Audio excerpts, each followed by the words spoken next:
मौजूदा वक्त में दुनिया का सबसे खतरनाक न्यूक्लियर जोन बन चुका है। पाकिस्तान के एटमी अड्डे की सुरक्षा की कोई गारंटी नहीं बची है। पाकिस्तान के एटम बम पर कई आतंकी संगठनों की नजर बनी हुई है।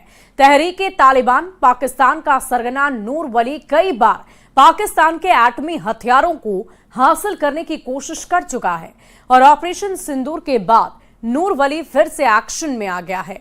मीडिया रिपोर्ट्स की अगर माने तो पाकिस्तानी सेना इसी डर से सैन्य मुख्यालयों की जगह बदलने की योजना बना रहा है। पाकिस्तानी सेना का हेडक्वार्टर रावलपिंडी में है, जिसे जनरल मुनीर इस्लामाबाद ले जाने का जुगाड़ कर रहे हैं।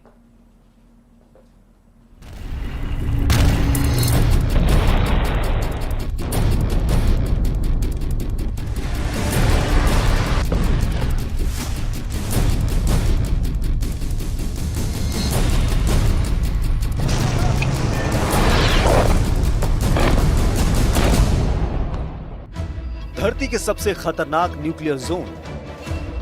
Number 1 Pakistan, number 2 Iran, number 3 उत्तर कोरिया, नंबर 4 रूस, नंबर 5 फ्रांस।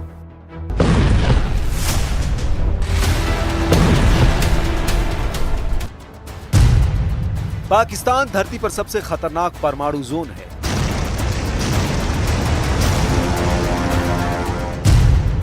पाकिस्तान के एटम बम पर कभी भी ढाका पड़ सकता है।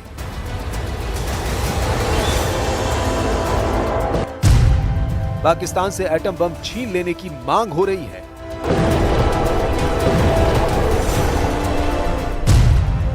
पाकिस्तान के परमाणु बम से दुनिया को कौन बचाएगा?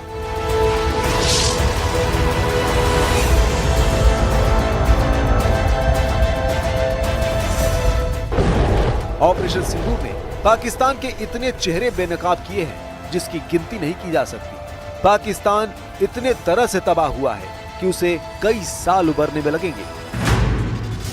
3 दिन के युद्ध में पाकिस्तान की सेना की हार हुई, पाकिस्तानी हथियारों की पोल खुली, पाकिस्तानी जनरलों की हेकड़ी निकली, पाकिस्तान सैन्य ठिकाने तबाह हुए और पाकिस्तान के एटमी खतरे को दुनिया ने जान लिया। जब हमारी फौजें न्यूक्लियर ब्लैकमेल की धमकी की हवा निकाल देती हैं, तो आकाश से पाताल तक एक ही बात गूंजती है, भारत माता की जय। कि ऑपरेशन सिंदूर अभी खत्म नहीं हुआ है। जो कुछ भी हुआ है वह सिर्फ एक ट्रेलर मात्र था। अब जब समय आएगा, जब भी सही समय आएगा, तो हम पूरी पिक्चर भी दुनिया को दिखाएंगे। वो एटम बम जिसके धमाके से दुनिया दहल जाती है, वो न्यूक्लियर हथियार जिनकी त्रासदी कई पीढ़ियां झेलती है, उसको लेकर भी पाकिस्तान बदनाम हो चुका है। पाकिस्तानी न्यूक्लियर वेपन पूरी दुनिया के लिए टेंशन बन गए हैं। अमेरिका हो या एशिया, दुष्ट देश पाकिस्तान से अलर्ट हो चुके हैं। महाशक्तियां परेशान हैं। डोनाल्ड ट्रंप हो, प्रेसिडेंट पुतिन हो या फिर यूरोपीय महाशक्तियां, सबकी टेंशन सिर्फ और सिर्फ पाकिस्तानी नरसंहार के हथियार हैं। पाकिस्तान ने ऐसा एटमी प्रोपेगेंडा फैलाया है कि पूरी दुनिया में हड़कंप मचा है। पाकिस्तान ने न्यूक्लियर रेडिएशन लीक का प्रपंच रचकर अमेरिका तक के होश उड़ा दिए। पाकिस्तान में प्लूटोनियम लीक की अटकलें आंधी की शक्ल में फैली, जिसकी सुर्खियां पूरी दुनिया में बनी। लेकिन यह हथकंडा पाकिस्तानी जनरलों ने क्यों आजमाया? जनरल मुनीर आखिर क्यों एटमी आग से खेल रहे हैं? क्या पाकिस्तान की दोगली एटमी पॉलिसी का पर्दाफाश होने से जनरल मुनीर बौखलाया है? रक्षा मंत्री राजनाथ सिंह ने जब से पाकिस्तानी परमाणु बमों की निगरानी की सख्त जरूरत की मांग की है, पूरे पाकिस्तान में कोहराम मचा है। पाकिस्तान ने ऑपरेशन सिंदूर के बाद किराना हिल्स में न्यूक्लियर रेडिएशन का मनगढ़ंत ड्रामा रचा। पाकिस्तानी सोशल मीडिया में किराना हिल्स पर बने खुशब परमाणु परिसर में प्लूटोनियम के रिसाव का ढोंग किया गया, जिसके बाद अंतर्राष्ट्रीय परमाणु ऊर्जा एजेंसी ने सभी अटकलों को खारिज करने के लिए बयान जारी किया। IAEA ने साफ कर दिया कि पाकिस्तान के किसी भी परमाणु ठिकाने से कोई रेडिएशन लीक नहीं हुआ है। भारतीय सेना ने इन अटकलों को उसी दिन खारिज कर दिया था जब किराना हिल्स पर हमले को लेकर पाकिस्तान ने हवा बनानी शुरू की थी। Thank you for telling us that Kirana Hill houses some nuclear installation. We did not know about it. Okay. And we've not hit Kirana Hills, whatever is there. Okay. I did not brief in my briefing yesterday. Bharat ने पाकिस्तान को जहां जहां घुसकर मारा उसके सबूत पूरी दुनिया को दिखाए, लेकिन पाकिस्तानी जनरलों के शैतानी दिमाग से निकले फितूर ने सबसे बड़ी बात उजागर कर दी, बात एटमी खतरे की। पाकिस्तान जैसे नेशन के पास न्यूक्लियर हथियार रहने चाहिए या नहीं, पाकिस्तान के एटम बम को किस तरह खत्म किया जा सकता है, तो पहले पाकिस्तान की एटमी पावर खत्म क्यों करना जरूरी है, इसे समझिए। जनवरी महीने की बात है, पाकिस्तान में एक बड़ा किडनैपिंग कांड हुआ। पाकिस्तान के तहरीके तालिबान ने पाकिस्तान के 16 वैज्ञानिकों का अपहरण किया। किडनैप किए वैज्ञानिकों का वीडियो रिलीज कर टीटीपी लड़ाकों ने जनरल मुनीर को घुटने पर ला दिया। टीटीपी फाइटर्स ने पाकिस्तान की सुरंग से यूरेनियम लूट का दावा तक किया था। पाकिस्तान के तालिबान ने परमाणु वैज्ञानिकों का अपहरण पाकिस्तानी सेना के अफगानिस्तान में हमले के जवाब में किया। टीटीपी ने लकी मरवत में काम कर रहे काबुल खेल एटॉमिक एनर्जी खनन के 18 लोगों की किडनैप कर सौदेबाजी की, जिनका आज तक पता ठिकाना किसी को नहीं लगा। तालिबान लड़ाके यही नहीं रुके, इसके बाद टीटीपी के परमाणु ठिकानों को निशाना बनाने की कोशिश की रिपोर्ट आई। यह हमला कराची में मसरूर एयरबेस पर हुआ, जहां पाकिस्तान ने जंगी जेट और मिसाइलों में न्यूक्लियर बम फिट कर रखा है। हालांकि मसरूर बेस पर तालिबानी हमले की साजिश वक्त रहते पता चल गई, लेकिन इससे ये साफ हो गया कि पाकिस्तान के परमाणु बम सेफ नहीं। तालिबान की तरह ही लश्कर और जैश के खूंखार लड़ाके भी एटमी हथियारों पर डाका डाल सकते हैं। ये खतरा खुद अमेरिका भी जता चुका है। अमेरिका ने पाकिस्तान की लॉन्ग रेंज एटमी मिसाइल को भी अपने देश के लिए विनाशकारी माना है। Developed increasingly sophisticated missile technology, from long-range ballistic missile systems to equipment that would enable the testing of significantly larger rocket motors. If these trend lines continue, Pakistan will have the capability to strike targets well beyond South Asia, including in the United States.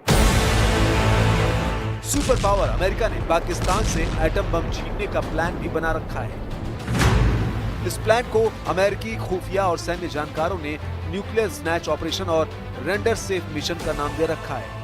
2010 में the times की एक report के मुताबिक America ने एक विशेष unit बनाई है, जिसे एटमी हथियारों को जब्त करने और निष्क्रिय करना मिशन दिया गया। 2011 में ओसामा बिन लादेन के एबटाबाद में मारे जाने के बाद अमेरिका ने पाकिस्तान के परमाणु ठिकानों की पहचान की थी। 2011 में एनबीसी न्यूज की रिपोर्ट में कहा गया, अमेरिका के पास पाकिस्तान के परमाणु हथियारों को सुरक्षित रखने के लिए गुप्त योजनाएं हैं, जिनमें ज्वाइंट स्पेशल ऑपरेशन कमांड शामिल है। लादेन की मौत के बाद अमेरिका ने अपना प्लान बदल लिया, मगर अब इसकी जरूरत फिर महसूस होने लगी। तो किस तरीके से पाकिस्तान के परमाणु हथियारों के खतरे को टाला जा सकता है? क्या पाकिस्तान से एटम बम छीनने की शक्तियां अंतर्राष्ट्रीय परमाणु ऊर्जा एजेंसी के पास हैं? फिलहाल अगर किसी देश में आतंकियों से परमाणु सुरक्षा को खतरा हो, तो IAEA संयुक्त राष्ट्र को इसकी जानकारी दे सकती है। एटमी पावर देश पर कोई भी कार्रवाई तभी हो सकती है जब UN सिक्योरिटी काउंसिल कुछ तय करे। आज की तारीख तक अंतर्राष्ट्रीय परमाणु ऊर्जा एजेंसी ने किसी भी देश के परमाणु हथियारों पर कब्जा नहीं किया है, लेकिन कुछ मामलों में IAEA ने निगरानी की है, वो भी उस देश की सहमति लेकर। ईरान के न्यूक्लियर प्रोग्राम पर IAEA ने सेफगार्ड इंस्पेक्शन किए हैं। हालांकि UN सिक्योरिटी काउंसिल किसी देश को एटमी थ्रेट मान ले तो एक्शन लिया जा सकता है। UN सिक्योरिटी काउंसिल के चैप्टर 7 के तहत UN के सदस्य देश जैसे अमेरिका, फ्रांस आर्मी एक्शन लेकर किसी भी देश के परमाणु हथियारों को कब्जे में ले सकते हैं। वक्त की दरकार है कि पाकिस्तान जैसे देश से फौरन एटम बम छीन लिए जाए। इंसानियत की खातिर यह एक्शन जितना जल्द हो सके महाशक्तियां ले। अगर इस मिशन में ज्यादा देर हुई तो पाकिस्तान के सरफरे जनरल खुद ही एटम बम का सौदा आतंकी आकाओं से कर सकते हैं, जिन जनरलों ने मौत के डर से अपने सैन्य मुख्यालय को बदलना शुरू कर दिया है। पाकिस्तानी मीडिया रिपोर्ट्स के मुताबिक पाकिस्तानी सेना के जनरल हेडक्वार्टर को रावलपिंडी से हटाया जा सकता है। रिपोर्ट्स में कहा गया कि पाकिस्तानी सेना के जनरल हेडक्वार्टर, जिसे CHQ कहा जाता है, उसे अब राजधानी इस्लामाबाद से ट्रांसफर किया जा सकता है। पाक सेना का मुख्यालय फिलहाल रावलपिंडी के चकलाला में है और यहाँ से कुछ किलोमीटर दूर नूर खान एयरबेस है, जहाँ भारत ने खतरनाक मिसाइल हमला किया था। जनरल मुनीर अपने अड्डे बदल रहे हैं, जनरल मुनीर अपने नए दांव चल रहे हैं, लेकिन पाकिस्तान का ये स्वयंभू फौजी तानाशाह अपनी ही चाल में बुरी तरह फंस गया है। पाकिस्तान में जनरल मुनीर के खिलाफ जबरदस्त गुस्सा है। पाकिस्तान मिलिट्री के जनरल मुनीर से खफा है, जिससे आने वाले दिन में पड़ोसी मुल्क में भीषण खून खराबे का दौर शुरू होने की भविष्यवाणी कट्टर मौलाना करने लगे हैं। और देखिए